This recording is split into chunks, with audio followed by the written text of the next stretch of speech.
Hello everyone and welcome to another video. Today is time to wrap up the month of April. We are well into May, I feel, but I haven't gotten to wrapping up April because I have read a total of 15 books and I just thought that talking about 15 books in one video is absolutely, I just couldn't think about it. So I kind of postponed it a little bit, but now I guess it's time to just tackle it and then let's see how it goes. I think I read so much because we had the Easter holiday and then I had a week off from work, and I also turned a lot to comfort reads during the month because of everything that's going on. I felt like I needed something to just not think, just turn my brain off and just enjoy reading, and that's what I did for the most of it. So I read a total of 15 books. So let's start with the first book, which is Elias Grace by Margaret Atwood. I've been meaning to read this for many years, ever since the movie came out, and I'm really happy I did it.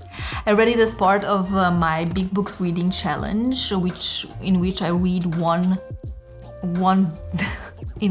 one big book every month in 2020, and this with over 500 pages was just a great one to go for, because I really love historical fictions. I really love Margaret Atwood's writing. I have previously only read Handmaid's Tale by her and I wanted to pick up some more. So this one is based on true events and it details the life of Grace Marks, one of the most infamous murderesses in Canada from the 1840s, I think.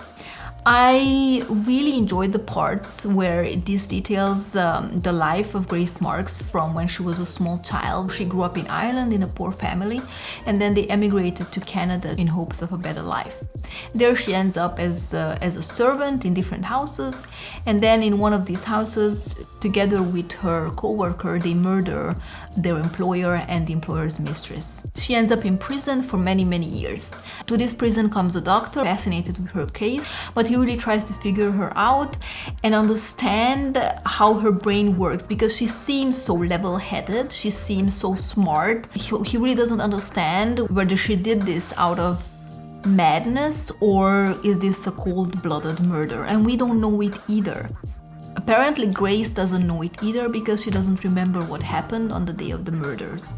So throughout this whole book you kind of think, what really happened? Could she really do it? Because she was really notorious at the time because she was so young. She was accomplice to this murder when she was 16, and she was also very pretty, very beautiful. So can an innocent girl of 16 really commit such heinous crimes?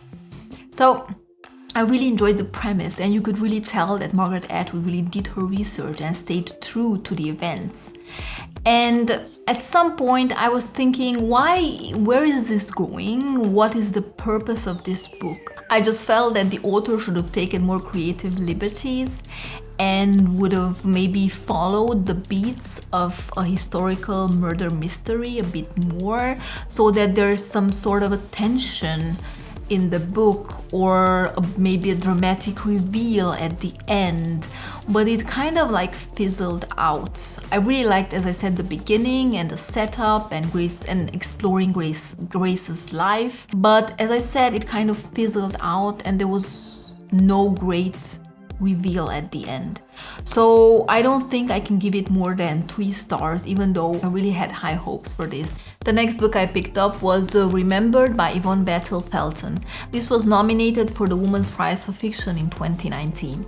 So this is a historical novel and it is set in the US. We have 2 timelines. We have 1910 Philadelphia, where a young black man, Edward, is driving a streetcar he's not supposed to drive because legally he's not allowed to drive it, but he will crash it in a storefront, and then the onlookers beat him to death. He is driven to the hospital where his mother comes and tells him the story of their family, the story of their origin, I think. The mother is accompanied by the ghost of her dead sister. And then we move over to the different timeline of the past, where in 1843, I believe, a young, free black girl is kidnapped and taken into slavery.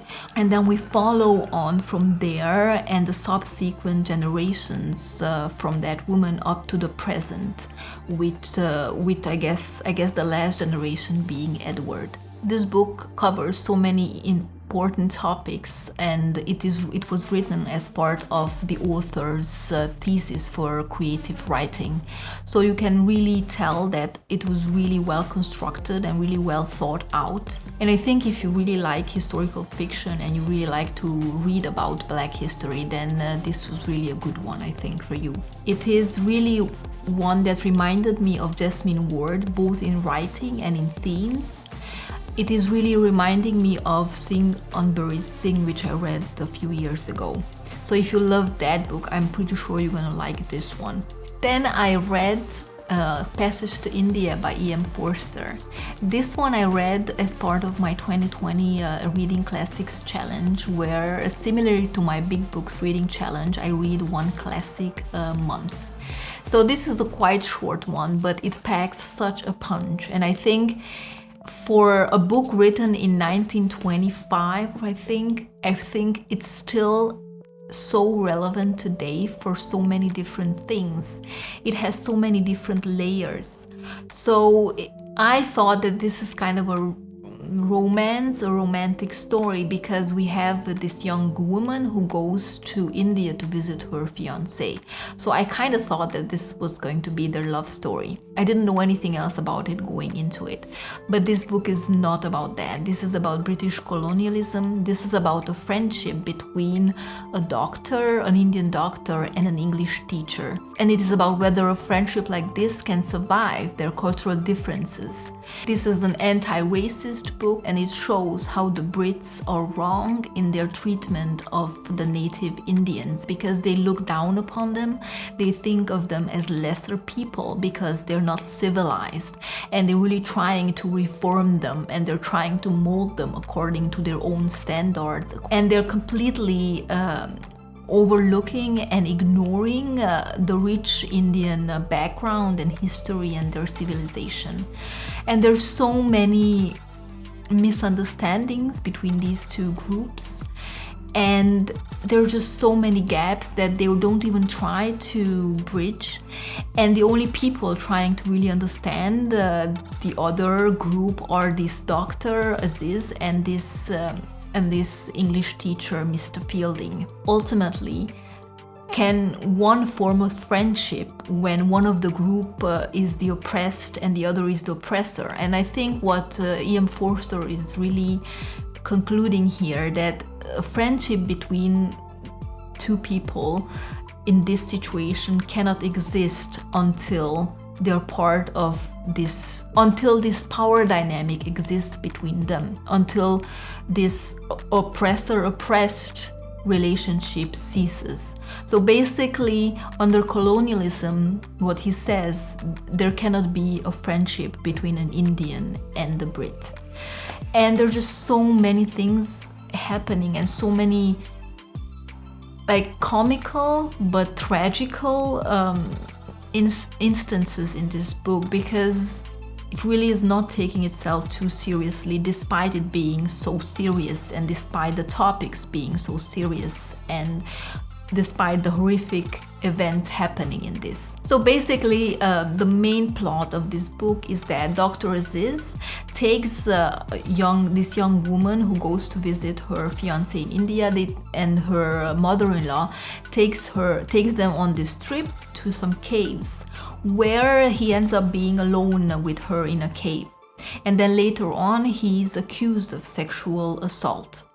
But the funny thing is that Adela, the young woman, never actually says that it is Dr. Aziz who sexually or assaulted her in any way. But despite that fact, the Brits really condemned him, and they really put him in prison. So they don't really care to examine the facts, and they don't really care about what happened. They kind of go to this herd mentality in which in which they defend their women and their children. And with this mentality in mind, I think the way they think is that everything is permitted, and they cannot treat it in a similar way this would have been treated if it would happen in England, for example. So I really enjoyed how there were so many layers to this, and how E.M. Forster really portrayed these Brits living in India, and how he explained kind of how people change after going to India. So within a year, their attitude and mentality changes, and how the people who've been living there many years are contrasted to Miss Quested, Adela, the young girl who went to visit. So basically this is about stereotyping, this is about racism, this is about prejudice and misunderstanding, but it is from both sides. So it really doesn't pass judgment on any of these people. There are so many different layers again to this story, and I enjoyed it. I don't think I appreciated it for what it is, because I think it's a brilliant piece of work, and I think I just read it at the wrong time, and I think I should read it again. Because as I said, last month was just such a difficult month for me, and I was really craving some books where I could just turn my mind off and just enjoy myself. And this one was one that really required thought and really required, I guess, some more time put into it. So I just really could not immerse myself in it as the way I should have. So it is a brilliant piece of work, and if you haven't read it yet, I think you should. The next book I picked up was a mystery thriller. It was The Family Upstairs by Lisa Jewell. I think I heard about this on BookTube last year. I think it came out towards the end of the year, and I think I heard a lot of good things about it. I don't remember anything negative anyways, and I'm really happy to say that I really enjoyed it. I think this is one of the best mystery thrillers I've read so far. I think it is almost on par with The Turn of the Key by Ruth Ware, which I think until now is one of my favorites, or my favorite mystery thriller. So I'm pretty new to the genre, so I haven't read so many books, but I was pleasantly surprised with this one. I think it has a pretty solid mystery, and it has really a great cast of characters. It is told in different perspectives and different timelines. We have the past and the present, and then the perspective of the three people as it is as. So in the present, we follow this young girl who was adopted. She doesn't really know her past, and then she gets this letter which says that she inherited this great mansion in a really upscale London neighborhood. And then we have another timeline of a young mother who lives in France. She's kind of homeless, she has 2 children. We don't really know what happened to her or who she is, but she's British. We know she's from London, and we don't really see what brought her to France, but she cannot really leave because she doesn't have money. We know she's connected to the story because she gets a notification on her phone at some point that the baby's 25. So she's somehow connected to our young woman who inherited the house. And then we have a different timeline, which is from the point of view of this young boy who lives in this great house in London with his family. But their money is kind of running out, and at some point there come these strangers to the house, and they move in and they don't really want to leave, and they change their lives completely because they turn their house into this really awful cult. And then we find out that when this young girl who inherited the house when she was really a few months old, she was found actually in this house all alone. She was well fed and taken care of, but there was no one in the house apart from 3 dead bodies. So what really happened here? I really enjoyed this. I think it was really slow to start and really took its time revealing what really happened. And I really love the way the characters were developed and portrayed. And I really did not see the end coming, so I really enjoyed that part of it. And it has also kind of an open ending, so I'm not sure whether you like an open ending in mystery thrillers or not. I really enjoyed that part of it. and really took me by the surprise. I think it has one of those endings you either enjoy or you're not, but I think in this sense is also pretty similar to The Turn of the Key by Ruth Ware, which also, I think the ending of that also kind of divides people. I really enjoyed it. I think I gave it 4 stars and I highly recommend it. The next book I picked up was A Line in the Dark by Melinda Lowe.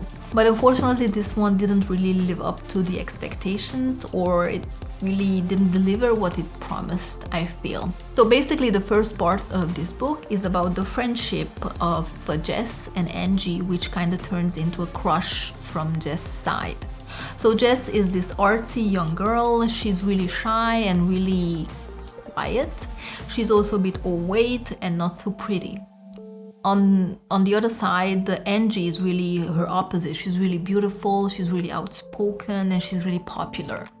So they are really close friends, and Angie is the only friend Jess has ever had. So when Angie meets another girl and they form a relationship, Angie really feels betrayed. So this is the first part of the book, and it really set it up, I guess, to be about this love triangle. And then we have the second part where kind of the mystery thriller element is introduced. And I think this second part really takes the story to a completely different place. So I just really didn't understand why the book went in the direction it went. So it was kind of disappointing in a way. I didn't really care a lot about these characters or what was happening, unfortunately, even though the first part was really good and I really liked the setup. So I think I gave it like 2.5 stars. And then I picked up 2 Sophie Kinsella books because, as I said, I wanted just to turn my brain off and enjoy myself, and I really did. I have read Finding Audrey and My Not So Perfect Life. Out of these 2, I think I would recommend Finding Audrey. I think it was really well done. It is a light, funny and heartwarming. I mean, both of these are. But Finding Audrey also deals with the topic of severe anxiety disorder because Audrey suffers from this illness. She's so sick that she cannot leave her house and she's always wearing dark glasses. I really loved how the family life was portrayed here and the sibling relationships and how Audrey finds romance and love and but mainly how she dealt with this illness. I think it was portrayed quite well and realistically. I think it took this subject of anxiety disorder from a more lighthearted perspective, but despite that, I think it dealt with the subject quite well. What I didn't like about it is the way the parents were portrayed. I think they were a bit stereotypical. I think the mother was portrayed as this hysterical, overbearing, and just all over the place woman, which, yeah, I think it was a bit too much. And the father was portrayed as this absent-minded father who is there but not there, who cannot remember anything about what the wife said or what happened and such. So I think that was a bit over-stereotypical. The other book was My Not So Perfect Life, which is kind of a book which really reminded me of The Devil Wears Prada, because we follow a young woman who lives in London and she kind of wants to live this perfect, glamorous London life, but she really can't because she doesn't have money, her job is really awfully paid. She really cannot enjoy life because she cannot afford life in London. And then she has this boss who lives this glamorous life, everything she ever dreamed of. But then she's fired and she ends up going home. She really doesn't want to go home, but she makes the best out of it. And she actually turns the family farm into this successful business. Her boss comes back into her life while she's at the farm, and then things go from there. But this is basically also kind of a light-hearted, funny read. It was also kind of over the top at some point. But I mean, this is chick lit, this is Sophie Kinsella, this is what you expect. So if you want something really funny and lighthearted, then I would recommend Finding Audrey, because it both deals with a serious topic, but it is also funny and lighthearted at the same time. Then I binged the whole series by Ilona Andrews, her Hidden Legacy series. I think all the books out. I read the first trilogy in this series, and then I read a novella, which kind of bridges the gap between 2 trilogies. And then I started the second trilogy in this Hidden Legacy series, I think. So I basically read four books and one novella in kind of 4 or 5 days during Easter when I had some days off from work, and I really was at a low point in my reading, and in my mood was also really not so good. So I needed something really fluffy, and I read those Sophie Kinsella books, which I really liked, but I also read this series. I think it was Mara from Books Like Whoa who recommended this series. She really loves Ilona Andrews, and I think it was really cheap on Kindle, this first book, so I just picked it up. And oh boy, I could not put these down, and I read, as I said, the whole series. I think the next one in the second trilogy in this whole series comes out in August. So I was really bummed that I couldn't continue. But basically the first trilogy is about this young girl, and then the second is about her sister. And they're set in this world where people have these abilities, because back in like the 1800s, they discovered these serums which enhanced people's abilities. They kind of destroyed this serum or locked it away, but some people still have these abilities. And the way they increase abilities through generations is basically by marrying into other families where people also have abilities. So this is really created a society where there are these really families who kind of marry into each other to increase their power and to kind of breed these children who have even more power. So I really like the world, and what surprised me about this series is that even though this is a romance, paranormal romance, it's really not smutty at all, and I really wasn't looking for smut at all. I'm really happy it wasn't, because that was one of the misconceptions I had of this series and this author, that this is really basically smut, and it's not. And that's not something you would really think of when you see these covers. I'm gonna put them on the screen for you. So basically these really, when you look at these covers, they really don't do justice to these books. The characters were also really well developed. So basically this first series in this Hidden Legacy overarching series, I think it's the Nevada Baylor series trilogy, in which we follow Nevada, who has this private eye business, and she has this family she has to take care of, and they're all really tight-knit, and I really love their banter and the dynamics within the family. So I really, if you really like urban fantasy, and if you really like romance and action-packed plot and a lot of twists and turns, especially if you like detective type novels, then I think you would really enjoy this one. The next book I picked up was The Witch's Daughter by Paula Braxton. I picked this up because of the great cover and because it has witch in the title. So over the past half a year I've read a lot of books about witches and I really enjoyed them. So I picked this up in hoping that this is gonna be a great one about witches. And even though our main character is a witch, this book really isn't so witchy as I wanted it to be. So basically this is a historical fiction with really light fantasy elements to it. We follow Elizabeth in the present. She's the main character and the witch. She is 300 years old. She lives in this cottage and she's kind of hiding from someone. We don't know exactly who. And then we go back in time and we follow her becoming a witch, and then subsequently her trying to escape this man, this warlock who kind of turned her into witch, but he's also this evil figure who is kind of obsessed with her. We don't understand why. But then we follow her to these historical periods to basically London in the time of Jack the Ripper, and then I think First World War when she's a nurse. So basically I don't really understand why we went through those historical periods of Jack the Ripper and the First World War, because it doesn't give anything to the story apart from she's continuously trying to escape and evade this warlock. And I didn't really see where this one was going, and there wasn't a clear plot line, and it was just falling apart, I would feel. There wasn't just a cohesiveness to it that I expected. So I would prefer this to be more about this relationship between this witch and the warlock, but it wasn't. It wasn't about being a witch either, because her her becoming a witch was also kind of glossed over. So basically it was kind of disappointing, and I can't give it more than 2 stars, unfortunately, even though I really liked the premise and the setup of this. The next book I read was Shatter Me by Tahereh Mafi. I actually listened to this on audio, and I'm not sure it was the best choice because it is told from first perspective, and I think through mostly diary entries where our main protagonist writes stuff and then crosses them over, because the audiobook really focused on that, because every second, I feel every 5 minutes I heard.